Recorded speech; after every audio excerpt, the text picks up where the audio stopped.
Ah, Shalom. Ndio, kwa mara nyingine tena ninakuja mbele zako ndugu yangu mtazamaji na msikilizaji wa vipindi vyetu kwenye kipindi chetu pendwa cha Salvation Covenant of Jesus Christ for All Nation. Nikualike tena kwa mara nyingine tena kufuatana nasi katika kipindi hiki na katika somo hili. Na siku ya leo nikija kumalizia lile swali ambalo lilibaki kwenye kipindi cha hapo juu, ambalo tulikuwa tunaangazia kutokana na yale maswali ambayo tufikia hapa mezani.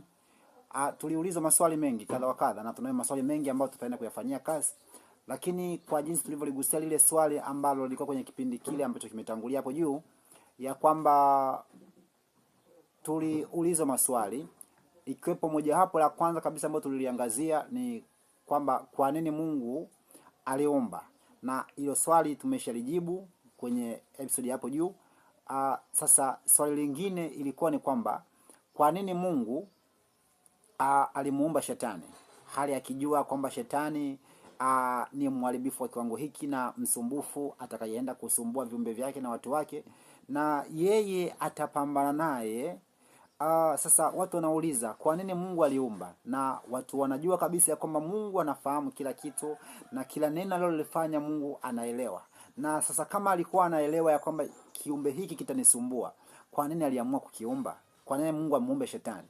Na mimi nakuja kujibu swali hilo ambalo kimsingi ni swali ambalo lina mantiki, na ni swali ambalo halina upendeleo wa upande wowote wa kidini ama itikadi yote ya kidhehebu.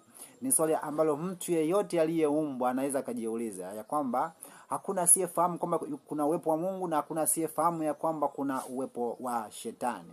Bwana Yesu Kristo atukuzwe.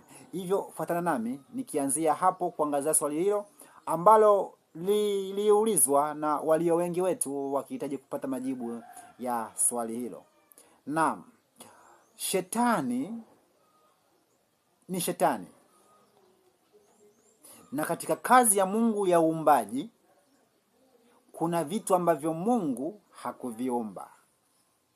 Ninajua ndugu yangu unayenisikiliza na kunifuatilia utapata mkanganyiko kwamba huyu mtumishi mbona alianza vizuri, sasa anaelekea wapi? Kwamba Mungu kuna vitu ambavyo havikuumbwa, hakuviumba. Sasa hivyo vitu viliumbwa na nani? Je, kuna Mungu wawili? Je, kuna Mungu mwingine? Nifuatane nami nawe utapata uelewaji juu ya hayo yote. Nafahamu wasiwasi wako katika sentensi hiyo ni upi, kama hivi nilivyokudokeza. Lakini ninaposema kwamba kuna vitu ambavyo Mungu hakuviumba, ninamaanisha, na sipo katika ukengeufu. Ni kweli ya kwamba Mungu ni mmoja aliyeumba kila kitu kilichoumbwa. Mungu ni mmoja, ndiye aliyeumba kila jambo tunaloliona, linaloonekana na lisioonekana kwa macho ya damu na nyama, kwa maana ya vile ambavyo viko katika ulimwengu wa roho. Huyu Mwenyezi Mungu naileta habari zake ndiye aliyeumba.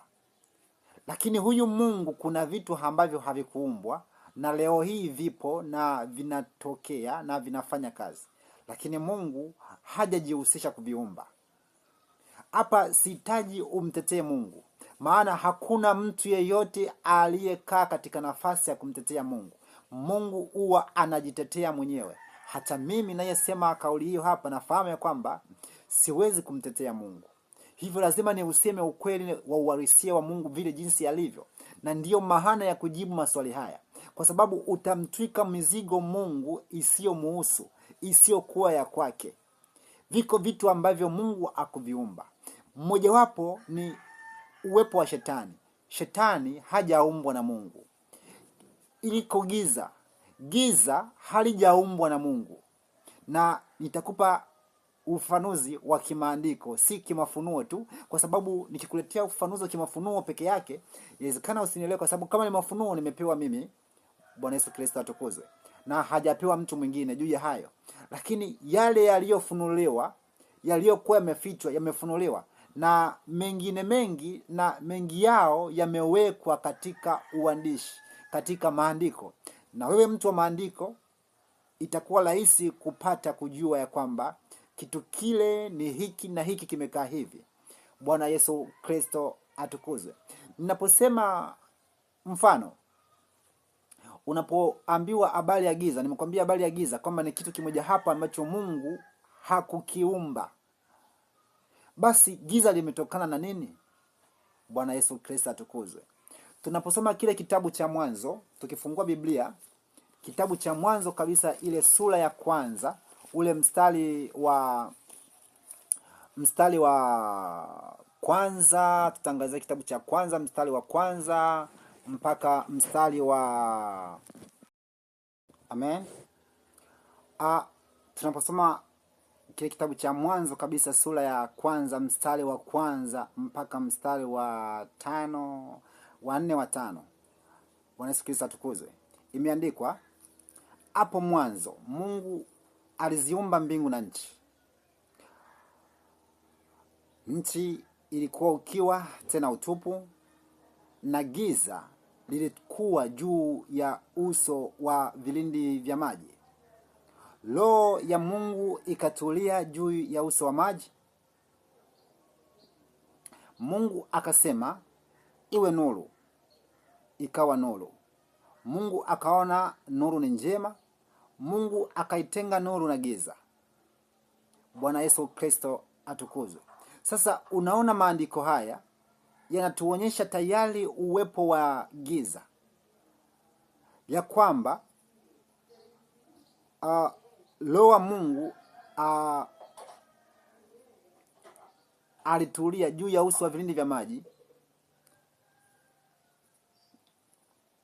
na nchi ilikuwa ukiwa tena utupu. Ni kitu gani kinamaanishwa mahali hapa unaposikia habari ya giza? Na Mungu alipokuja kuanza kazi yake ya uumbaji, hakuanzia kwenye giza, bali alianzia kwenye nuru. Bwana Yesu Kristo atukuzwe. Giza ni kitu ambacho hakikuumbwa na Mungu. Nuru ni kitu ambacho kiliumbwa na Mungu, na Mungu alipendezwa kufanya kazi yake yote ya uumbaji katika nini? Katika nuru. Bwana Yesu Kristo atukuzwe.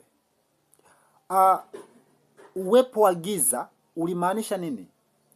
Ni kwamba Mungu alikuwa hajaumba. Mungu alikuwa hajatamka. Sababu ya Mungu kutokutamka, mazingira ya Mungu kutokuliweka neno lake, kutokusema neno, kutokulitoa neno, kutokufanya kazi ya uumbaji, hakiwa amenyamaza kimya, hilo ni giza. Na ndiyo maana sehemu yoyote ile ambalo hapana neno la Mungu, hapo kuna giza. Maana yake Mungu hajasema. Unawaombea watu, yamkini wewe ni mtumishi, watu watolewe katika giza, waingie katika nuru. Namna ya kuwatoa watu katika giza ni kuwapelekea neno la Mungu.